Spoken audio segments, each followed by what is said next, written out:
ഞങ്ങൾ വരുന്നത് നോർത്ത് പറവൂരിൽ നിന്നാണ്. ഒരുപാട് ഈ സൈഡിലേക്ക് സദ്യ അധികം ഞങ്ങൾ കഴിച്ചിട്ടില്ല, ഷൊർണൂർ സൈഡിലേക്ക്. പക്ഷെ അടിപൊളി പായസം, പരിപ്പ് ഉഗ്രൻ.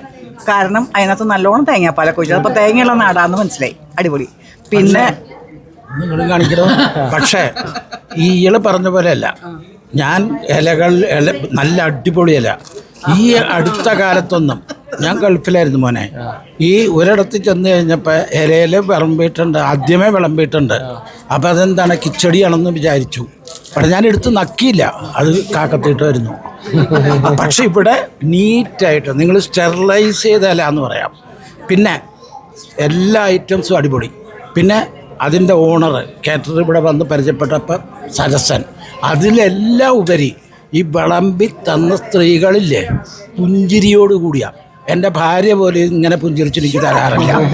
അപ്പോൾ all the best, all the best. ഒരുപാട് നന്നായി വരട്ടെ മക്കളെ, കേട്ടോ. അടിപൊളി. എന്തായാലും കീപ്പ് ഇറ്റ്. പക്ഷേ ഈ സ്റ്റാൻഡേർഡ് മെയിൻറ്റെയിൻ ചെയ്യാം. അവിടെയാണ് നിങ്ങളുടെ കഴിവ്, കേട്ടോ. നിങ്ങളുടെ കേറ്റേഴ്സിന്റെ പേരെന്താ? Daily kitchen. Daily kitchen. Daily kitchen. നല്ല നന്നായിട്ടുണ്ട്, ടസലായിട്ട്. ഓക്കെ.